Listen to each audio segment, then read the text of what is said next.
नमस्कार जी।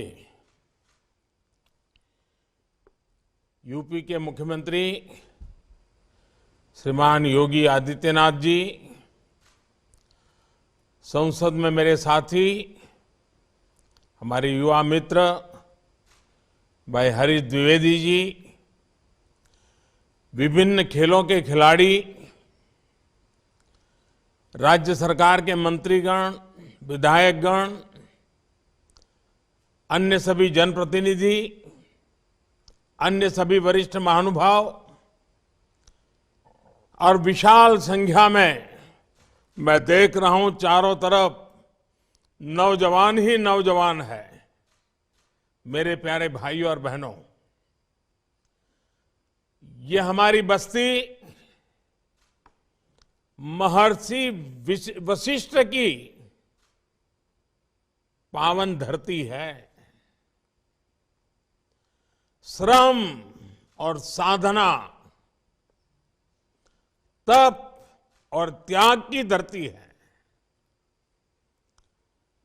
और एक खिलाड़ी के लिए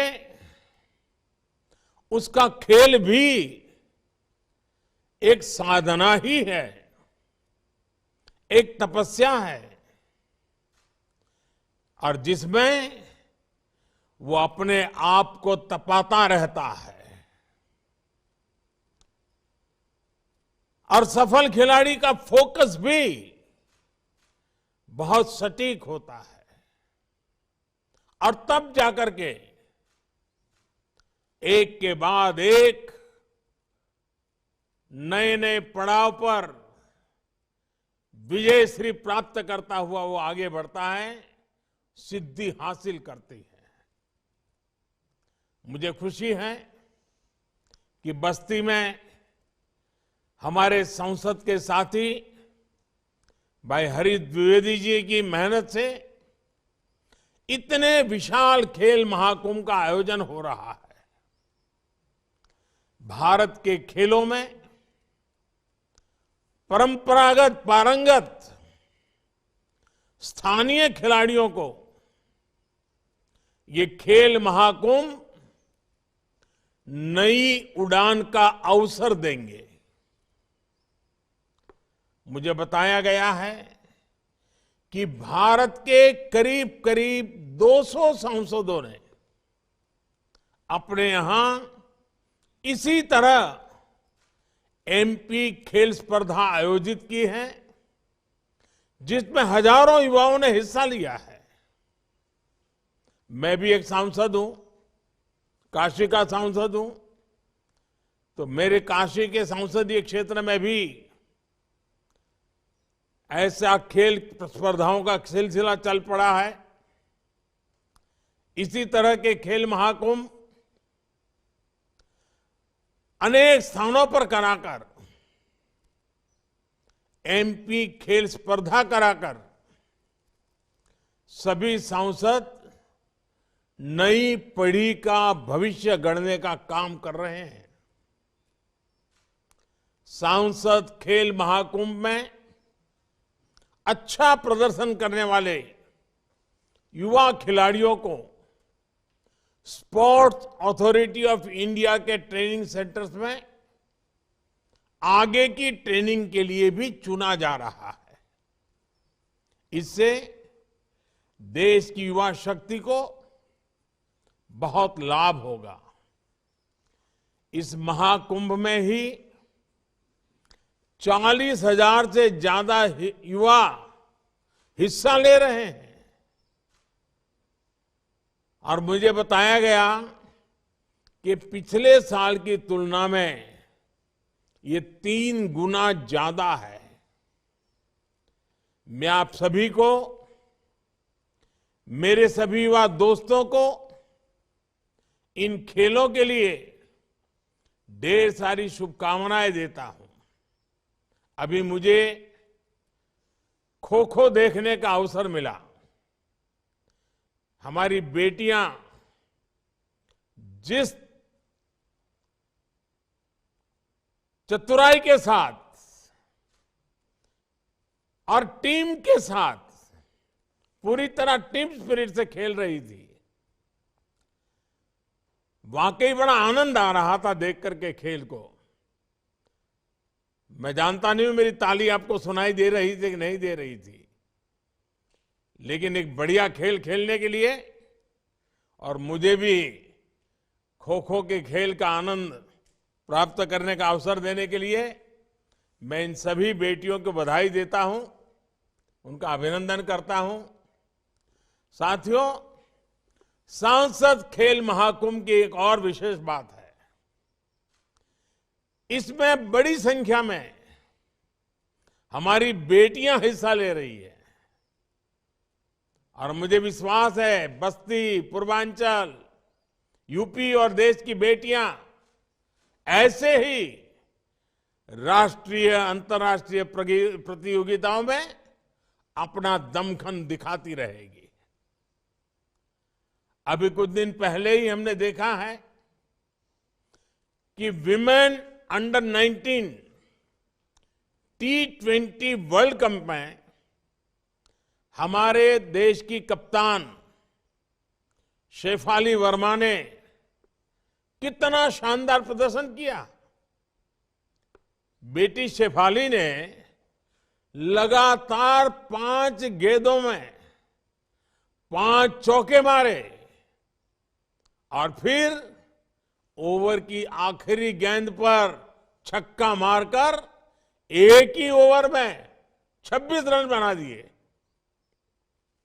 ऐसे ही कितना सारा टैलेंट भारत के कोने कोने में है।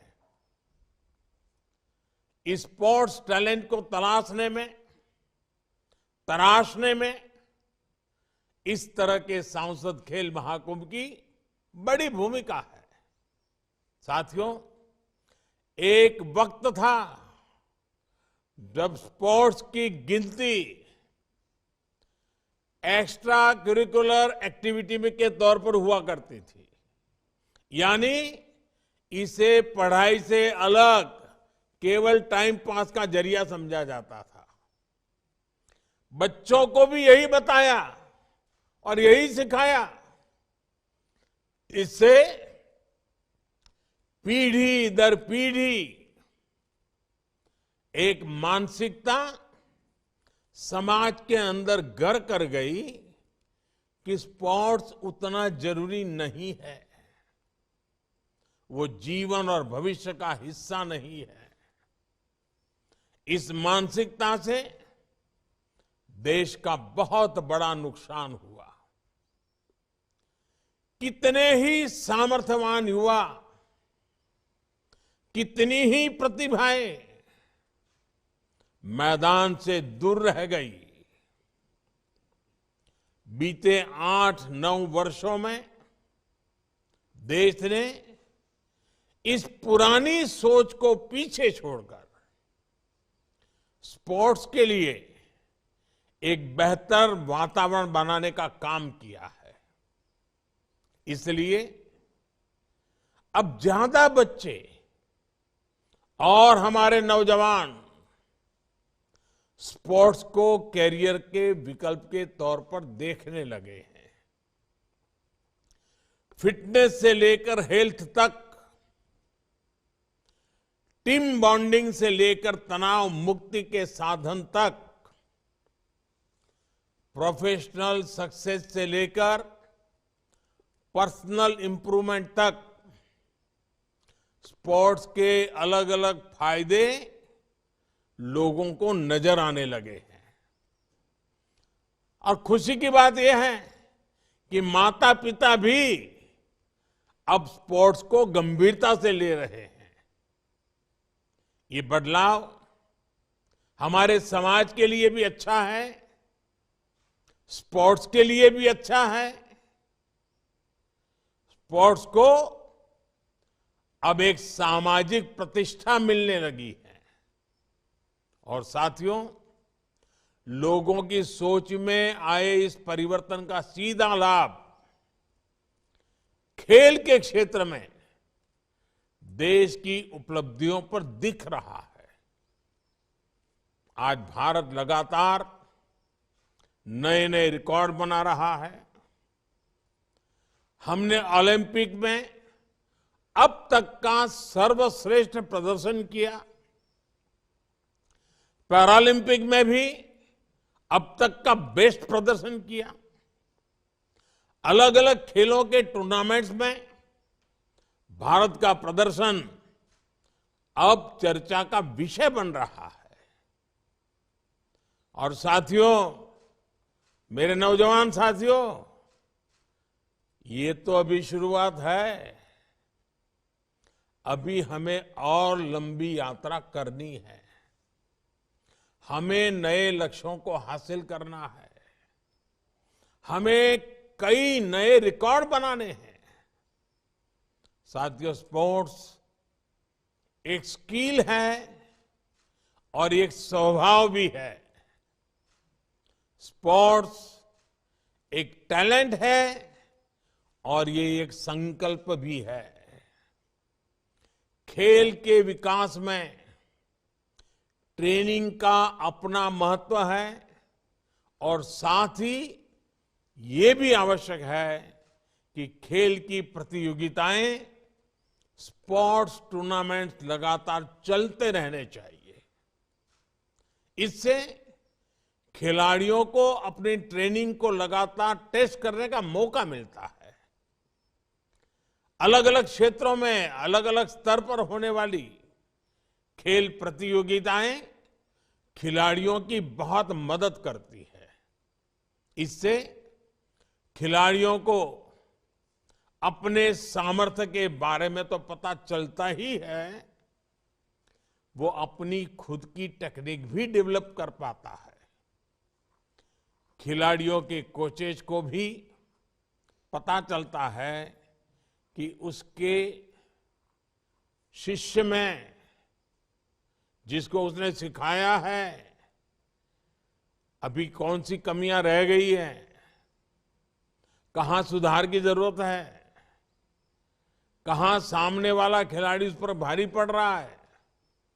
इसलिए ही संसद महाकुंभ से लेकर राष्ट्रीय खेलों तक खिलाड़ियों को ज्यादा से ज्यादा मौके दिए जा रहे हैं। इसलिए ही आज देश में ज्यादा से ज्यादा यूथ गेम्स हो रहे हैं, यूनिवर्सिटी गेम्स हो रहे हैं, विंटर गेम्स हो रहे हैं। इन गेम्स में हर साल हजारों खिलाड़ी हिस्सा ले रहे हैं। खेलो इंडिया अभियान के तहत हमारी सरकार खिलाड़ियों को आर्थिक मदद भी दे रही है। इस समय देश में 2500 से ज्यादा एथलीट्स ऐसे हैं जिन्हों खेलो इंडिया अभियान के तहत हर महीने 50,000 रुपये से ज्यादा दिए जा रहे हैं। ओलंपिक में जाने वाले खिलाड़ियों को हमारी सरकार की target Olympic podium scheme top से बहुत मदद मिल रही है। इस स्कीम के तहत भी हर महीने करीब करीब 500 खिलाड़ियों को आर्थिक मदद दी जा रही है। अंतर्राष्ट्रीय स्तर के कुछ खिलाड़ियों की जरूरत को देखते हुए सरकार ने उन्हें 2.5 करोड़ रुपए से लेकर 7 करोड़ रुपए तक की मदद की है। साथियों, आज का नया भारत स्पोर्ट्स सेक्टर के सामने मौजूद हर चुनौती के समाधान का भी प्रयास कर रहा है। हमारे खिलाड़ियों के पास पर्याप्त संसाधन हो, ट्रेनिंग हो, टेक्निकल नॉलेज हो, इंटरनेशनल एक्सपोजर हो, उनके चयन में पारदर्शिता हो, इन सभी पर जोर दिया जा रहा है। आज बस्ती और ऐसे ही दूसरे जिलों में खेलों से जुड़े इंफ्रास्ट्रक्चर तैयार किए जा रहे हैं, स्टेडियम बनाए जा रहे हैं, कोचेज की व्यवस्था की जा रही है। देश भर में 1000 से ज्यादा खेलो इंडिया डिस्ट्रिक्ट सेंटर्स भी बनाए जा रहे हैं। मुझे खुशी है कि इनमें से 750 से ज्यादा सेंटर्स बनकर तैयार भी हो चुके हैं। देश भर के सभी प्ले फील्ड्स की जियो टैगिंग भी की जा रही है ताकि खिलाड़ियों को ट्रेनिंग मिलने में परेशानी ना हो। सरकार ने नॉर्थ ईस्ट के युवाओं के लिए मणिपुर में स्पोर्ट्स यूनिवर्सिटी का निर्माण किया है और यूपी के मेरठ में भी स्पोर्ट्स यूनिवर्सिटी का भी निर्माण किया जा रहा है। और मुझे बताया गया है कि यूपी में अनेकों नए स्टेडियम तैयार हो चुके हैं। खेलों को बढ़ावा देने के लिए यूपी के अनेक जिलों में स्पोर्ट्स हॉस्टल भी चलाए जा रहे हैं।